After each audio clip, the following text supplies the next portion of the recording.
Sahabat Darbe, mari kita lanjutkan ngobrol kita bersama narasumber kita pada pagi hari ini. Masih ada satu lagi pertanyaan Pak Dodo. Kita masih punya waktu ya, kurang lebih ya. Silakan, barangkali Pak Edi, silakan bila ada pertanyaan. Pak Dodo, saya Edi Rustiono. Ini saya kan sering ke ngopi ya. Nah, saya ngamati nih karena saya ngopi. Nah, saya ngamati kan saya itu peminat bahasa. Nah, sekarang nama kopi itu kan aneh-aneh. Tapi kalau saya simpulkan itu mencerminkan suasana hati. Kopi janji jiwa, kopi mantap hati, kopi kenangan, kopi aku dan kau. Terakhir saya nemu barusan buka itu tempat saya kopi tulis cerita. Dimana kalau kita beli kopi di gelasnya itu ada tulisannya, hari ini kau tampak ceria, mudah-mudahan hari ini seterusnya pada hari ini kau cerita ceria dan bersemangat, semangat dan sebagainya. Jadi ada sesuatu yang saya anggap itu kreativitas. Apakah benar ini memang satu bentuk kreativitas yang nantinya itu bisa menunjang marketing? Pertanyaannya seperti itu. Terima kasih. Oke Pak Edi, terima kasih pertanyaannya. Jadi kalau kreativitas memang tidak ya unlimited ya, tidak terbatas di mana saja apapun produknya. Saya mengamati produk Indonesia itu yang terkenal di dunia itu adalah nongkrong Pak. Produk Indonesia itu nongkrong itu loh. Sampai ada beberapa, ya saya sempat lihat ada beberapa komentator orang yang menceritakan bahwa nongkrong itu sudah menjadi bagian kebiasaan orang Indonesia. Ya, itu mungkin yang disemangati oleh teman-teman UMKM ketika dia mentouching kreativitas di produk-produk kopi. Kopi sekarang sudah tidak menjadi bagian sebuah warung minum dan segalanya, sudah menjadi lifestyle ya, gaya hidup. Kopi itu, jadi di tingkat apapun sampai di atas dan tengah dan bawah pun itu kopi itu menjadi bagian kekuatan menarik para konsumen itu ke situ. Nah ini kan saya tadi kan memulainya dengan ada produk Indonesia itu yang dulu sempat ya TV Singapura ya kalau nggak salah ya masuk di sini adalah ada programnya nongkrong dan segalanya. Itu sebetulnya Indonesia punya kekuatan itu. Nah, produk-produk kopi dengan kreativitasnya cuman sebetulnya mendorong aja, oh iya kebiasaannya nongkrong. Padahal sebetulnya tidak, kalau saya melihat di Aceh sana justru yang nongkrong itu kekuatan mereka nongkrong dan ngobrol di Aceh lebih kuat daripada di ujung Papua mungkin. Tapi ketika era digital ini semuanya bisa ditouching sama sosmed, mereka melihat bahwa oh gaya hidupnya sekarang ini harus nongkrong dan minum kopi apapun. Akhirnya kopi itu macam-macam. Kebetulan saya sudah lama tidak minum kopi, jadi ketertarikannya itu adalah di area industri kreativitas yang muncul di situ. Gitu. Saya ketemu di beberapa tempat di kafe, termasuk hari ini saya di Darbe Cafe. Itu adalah tempat nongkrong sesuatu jualan kopi tapi plus-plus. Nah, ini tambah ini dan segalanya, suasananya sangat sama dengan ngomongin produk-produk yang tadi disebutin Pak Edi, bahwa mereka membuat kreativitas itu tidak sekedar menjual kopi hanya karena dia ingin meraup konsumen itu di positioning yang benar. Jadi ada produk kopi yang mungkin labelnya hijau, saya tidak menyebutkan brandnya itu ya. Dari dulu dia sudah menyampaikan kami tidak menjual kopi tapi kami menjual suasana. Nah itu mungkin salah satu menginspirasi ya produk-produk. Termasuk ada produk kopi nasional itu cukup besar juga gitu loh. Itu juga gitu. Saya pingin seperti produk itu tapi saya di pasar yang menengah dan dia menemukan sampai hari ini dia punya 300 outlet. 300 outlet di seluruh Indonesia. Dan dia punya cita-cita, saya kebetulan lihat YouTube-nya ya. Yang punya namanya Albert ya mungkin tahu brandnya. Yeah. Itu dia dia punya misi yang bagus. Saya kepingin brand saya ini, brand kopi ini sebetulnya bukan brand kopi ya, dia brand outlet. Itu benar-benar go internasional.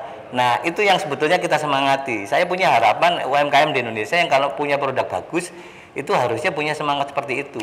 Nah seperti itu posisi kreativitas itu tidak akan berhenti. Karena perubahan-perubahan pasar, konsumen, pesaing dan segalanya, produk itu pun kebiasaan mereka membeli dan segalanya itu selalu berubah-ubah. Kalau kita tidak menyentuhkan kreativitas di produk apapun produk kita, itu ya kita akan tergerus. Pasti gitu. Gitu mungkin. Oke, ya, terima kasih. Iya Pak Dodo, ini saya sempat tertegun tadi Pak. Sayang waktu kita ini tinggal 7 menit ini Pak. Kalau saya tertegun biasanya itu nanti berkembang biasanya Pak. Tapi tidak usah khawatir ya Pak ya. Kita akan masih ada beberapa sesi lagi di kemudian hari ya. Oke, sahabat Darbe dimanapun berada, hari ini memang sesuatu momentum yang baik untuk kita semua, bahwa kreativitas itu sebenarnya menjadi pembuka banyak hal kebaikan. Apapun itu kebaikannya, apakah nanti menghasilkan sesuatu untuk diri kita secara finansial, ataupun membawa kebaikan untuk yang non finansial, intrinsik, apapun lah istilahnya itu. Pak Dodo sebagai Pak Wahyu Widodo sebagai narasumber kita pada pagi hari ini dan siang hari ini telah cukup memberi pengantar kepada kita ya Pak Dodo ya, pada audiens kita, pada pemirsa Darbe Coin dan penikmat Darbe Cafe yang hadir pada pagi hari ini serta Darbe Channel podcast kami. Ternyata pengantar yang disampaikan pada pagi hari ini cukup mengencourage kita, menggelitik pemikiran kita, menggoda.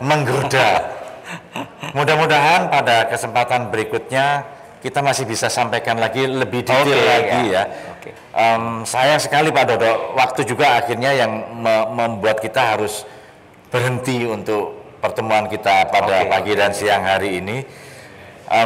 Semoga untuk acara event kita pada pagi hari ini, di mana diselenggarakan oleh Darbe Coin bekerjasama dengan Darbe Cafe, dan untuk yang pertama kalinya adalah Darbe Channel selaku podcast resmi dari Darbe Holding, mampu memberikan inspirasi yang lebih baik lagi, karena itulah inti daripada aktivitas kita pada pagi hari ini, bahwa kita tidak boleh berhenti menyebar kebaikan. Hari ini Pak Dodo telah memberikan inspirasi kebaikan berupa kreativitas yang akan dilekatkan kepada teman-teman kita yang bergerak di level UMKM.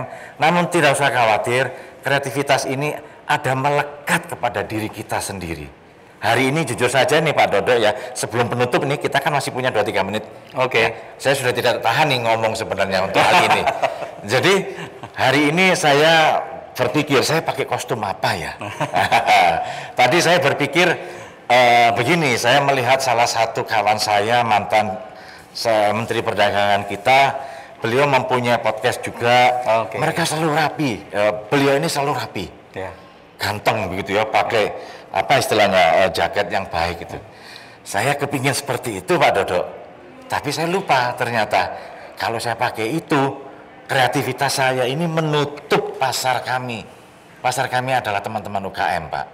Jadi kalau saya memposisikan sebagai berjas dan lain sebagainya, wedi kabeh Pak, sungkan kabeh Pak.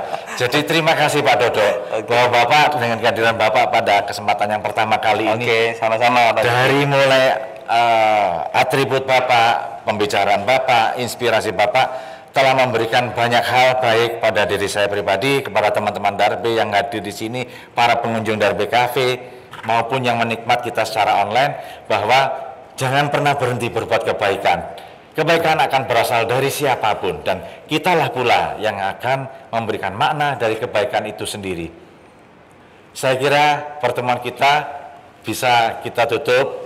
Terima kasih atas kesempatan dan keinginannya serta kemauannya untuk mengikuti acara kita pada pagi hari ini. Sampai jumpa, dan tetap jangan lupa like dan follow akun Instagram kami di Darbe Coin, like dan follow Darbe Cafe kami di Instagram, dan sebentar lagi mereka juga punya YouTube.